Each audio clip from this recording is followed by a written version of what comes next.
तो यानी कि श्रीलंका का जो एक्सपोर्ट मार्केट है वो 45% है, केन्या का जो है वो 8% है और जो भारत का है वो 47% है। 2024 की डेटा के हिसाब से 1.303 अरब किलोग्राम का चाय का उत्पादन किया गया। इस डेटा से साफ है कि दुनिया की हर 5वीं चाय की पत्ती भारत से आती है। भारत की चाय सिर्फ एक पेय नहीं बल्कि हमारी संस्कृति और अर्थव्यवस्था का अहम हिस्सा है। भारत जैसे विशाल देश में हर दिन लाखों लोग चाय पीते हैं। इसका मतलब है कि भारत के पास डोमेस्टिक डिमांड पहले से ही मजबूत है। इसके अलावा उत्पादन के मामले में भी भारत दुनिया के शीर्ष देशों में शामिल है, यानी भारत के पास उत्पादन और उपभोक्ता दोनों का फायदा है। अगर हम अपनी चाय को स्वदेशी ब्रांडिंग और गुणवत्ता के साथ जोड़े तो हम विदेशी कंपनियों पर निर्भरता घटा सकते हैं और अपनी ताकत से वैश्विक स्तर पर नेतृत्व कर सकते हैं। जैसे कि मैं बता दूं, भारत जो है वो दुनिया का दूसरा सबसे बड़ा चाय का प्रोड्यूसर भी है और कंज्यूमर भी है। 2024 की डेटा के हिसाब से 1.303 अरब किलोग्राम का चाय का उत्पादन किया गया। तो जो इसकी खपत हुई है वो है 1.22 अरब किलोग्राम। तो आप देख सकते हैं कि भारत जो है वो चाय के प्रोड्यूसर और कंजम्पशन दोनों को लेकर के बहुत ज्यादा आगे है। अब बात करते हैं इसके डेटा से कि आखिर डेटा क्या कहता है। वैश्विक चाय बाजार का डेटा हम सबसे पहले समझते हैं। इस डेटा से साफ है कि दुनिया की हर 5वीं चाय की पत्ती भारत से आती है। जैसे कि मैं बता दूं, भारत जो है उत्पादन के मामले में 18% का है और जो कंजम्पशन के मामले में वो है 17%। बता दें आपको कि भारत सिर्फ चाय उगाता नहीं है बल्कि सबसे बड़ा उपभोक्ता बाजार भी रखता है। अगर भारत अपने घरेलू बाजार को मजबूत करे तो किसी भी विदेशी बाजार पर निर्भरता नहीं रहेगी। ये एक सबसे बड़ा पॉइंट है कि अगर हम अपने ही चीजों को मजबूत कर ले तो हम फॉरेन पे डिपेंड रहेंगे ही नहीं। और भारत देश में चाय का जो कंजम्पशन है और जो प्रोडक्शन है वो ज्यादा है। ऐसे में भारत ना सिर्फ सप्लायर है बल्कि सबसे बड़ा उपभोक्ता बाजार भी है। इसका मतलब है कि भारत चाहे तो अपना भविष्य खुद तय कर सकता है अगर घरेलू खपत और क्वालिटी पर ध्यान दे, जैसे मैंने अभी बताया आपको, तो हमें विदेशी बाजारों पर निर्भर रहने की जरूरत नहीं होगी। जैसे कि ये चार्ट आप देख रहे हैं, मैं बताऊंगी विदेशी वर्सेस स्वदेशी की जो खपत है उसके बारे में। सबसे पहले हम बात करते हैं विदेशी वर्सेस स्वदेशी एक्सपोर्ट। तो यहाँ पे जैसे कि आप देख सकते हैं, जो पहले हम कंजम्पशन की बात करते हैं, भारत का जो कंजम्पशन रेट है वो 12% है, तुर्की का 59% है एंड श्रीलंका का 29% है।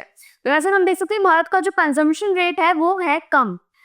वो कम इसलिए है क्योंकि हमारा जो भारत देश है वो प्रोडक्शन में ज्यादा वैल्यूएबल है।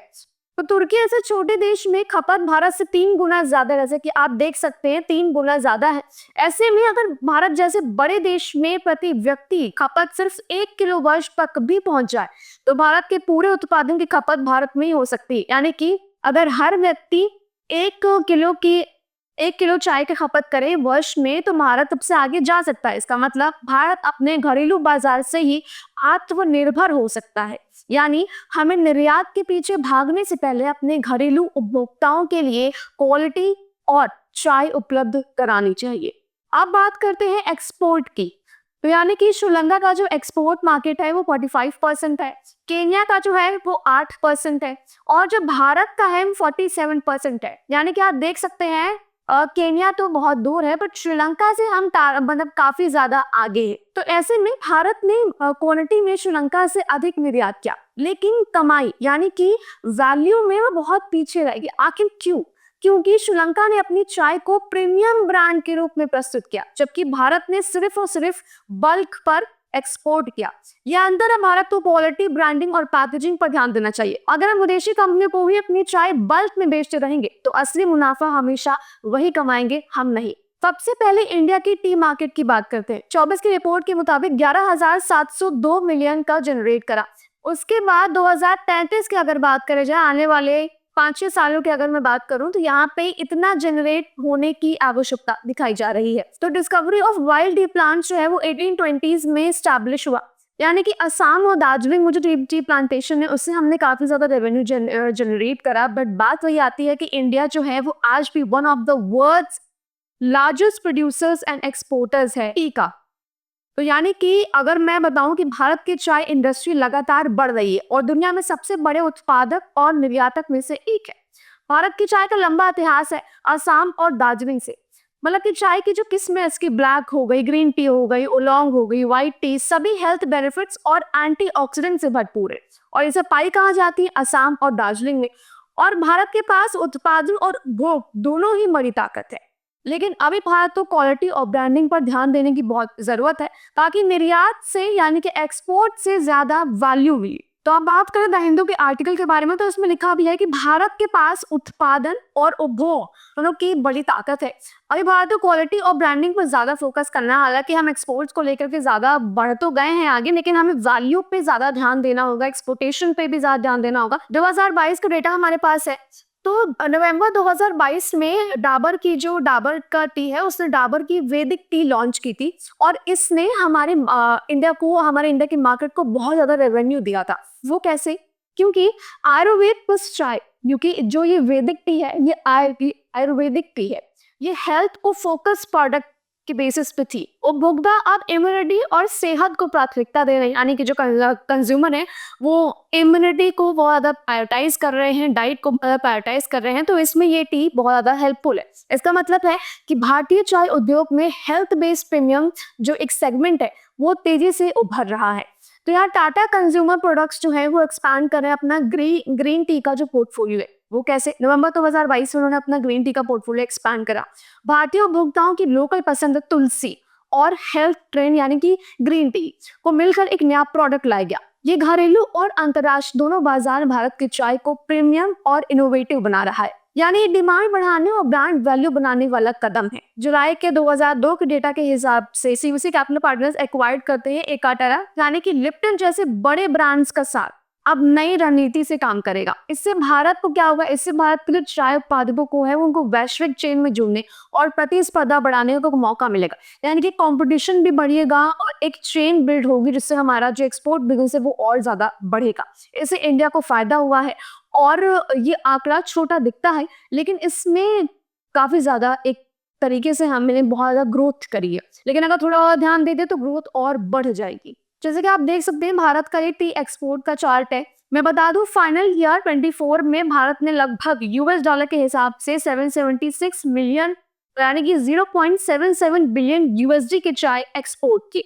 लेकिन इसकी जो कुल एक्सपोर्टेशन की जो वैल्यू है, यानी कि इंडिया टोटल मर्चेंडाइज एक्सपोर्ट्स की जो वैल्यू है वो बनती है 437 बिलियन 2023 और 24 के डेटा के हिसाब से। यानी कि टी एक्सपोर्ट से विदेशी मुद्रा आती है, उसके बाद यह लाखों किसानों और मजदूरों को रोजगार देता है। साथ ही इससे ग्रामीण की जो अर्थव्यवस्था है वो उनको मजबूती मिलती है, और अगर टी एक्सपोर्ट दुगना हो जाए तो जीडीपी में योगदान बढ़ेगा ही, साथ ही रोजगार और आय में भी बड़ी सुधार होगी।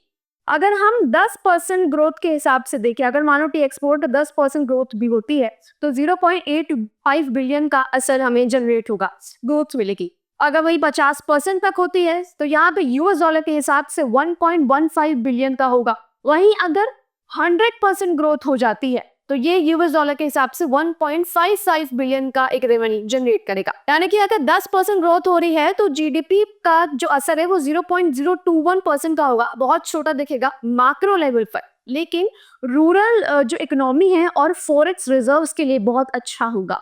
इसके साथ ही अगर 50% की यहाँ पे ग्रोथ होती है, जैसे मैंने बताया, तो यहाँ पे टी एक्सपोर्ट का जो डॉलर बनेगा वो 1.15 बिलियन का तो बनेगा, लेकिन इसका जीडीपी पे जो असर होगा वो 0.028% का होगा।